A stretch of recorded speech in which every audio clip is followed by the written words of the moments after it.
সমকোণী ত্রিভুজের একটি কোণের মান 40 ডিগ্রি হলে অপর কোণ দুটির প্রত্যেকটির মান কত?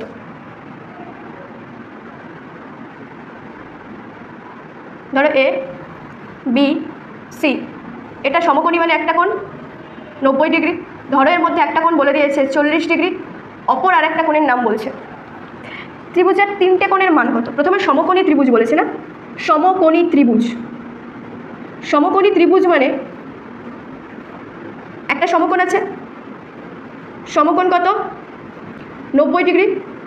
একটা বলে দিয়েছে কত? একটি কোণ কত? 40 ডিগ্রি। ত্রিভুজের তিনটি কোণের সমষ্টি কত? তিনটি কোণ মিলিয়ে কত হয়? 180 ডিগ্রি। তো 180 ডিগ্রি যদি তিনটি কোণ মিলিয়ে হয়, তো 180 ডিগ্রি থেকে বিয়োগ করবো কাকে? 90 ডিগ্রি যোগ 40 ডিগ্রি।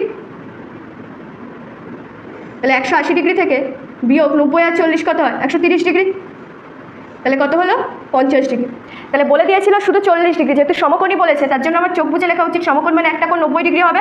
আর টোটালটা যদি 180 ডিগ্রি হয়, আর ইজি, আমি তো এটা ভেঙে ভেঙে বললাম। টোটালটা তো আমি জানি 180 ডিগ্রি, তার থেকে 90 আর 40 মানে কত? 130 বাদ দিয়ে দেবো। তো 130 যদি বাদ দিয়ে দিই তাহলে কত হয়? 50 ডিগ্রি। তাহলে কোণ দুটির প্রত্যেকটির মান কত?